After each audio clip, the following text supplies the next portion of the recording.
Hello साथीहरू, सन्चै हुनुहुन्छ? आज चाहिँ मैले के लिएर आएँ त सोचिराख्नु भएको होला होइन? मैले चाहिँ आज बनाएको छु रिबनको झर्नु रेड कलरमा। आजको अर्डर चाहिँ मेरो फर्स्ट थियो, सो मैले यसलाई चाहिँ अब गिटर राखेर बनाउँछु है, कस्तो बन्छ हेर्दै जानु लास्टसम्म। अब यसमा चाहिँ मैले हल्का फेभिक्विक राख्छु अनि मजाले यसलाई ब्रसको सहायताले लगाउँछु। अनि यसलाई मैले गिल्टर राखेर अब यो गिल्टरलाई चाहिँ मैले एउटा पटमा राखेर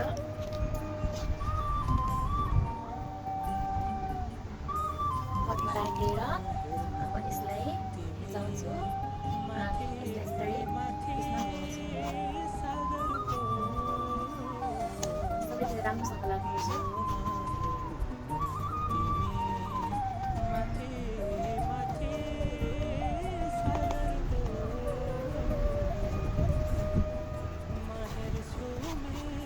काम गर्न चाहिँ बहुत इन्ट्रेस्ट लाग्ने मलाई चाहिँ सबैले मलाई सहयोग पनि गरिराख्नु भएको छ। नयाँ नयाँ अर्डर दिएर एकदमै खुसी लागिरहेको छ, किनभने डेली एउटा न एउटा अर्डर आइरहेको हुन्छ है।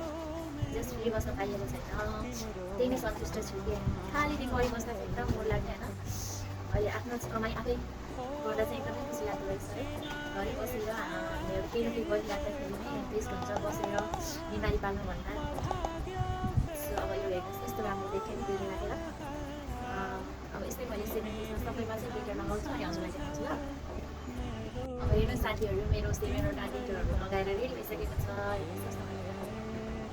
देखिरहेको छ है 7 रोजेसको आज मैले बनाउनु गइरहेको छु कि गिटर लगाएर पनि धेरै राम्रो देखिन्छ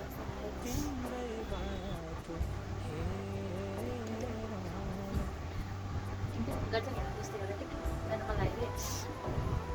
अब यसलाई मैले ऱ्याप गरेर हजुरलाई लास्ट भिडियो देखाउँछु।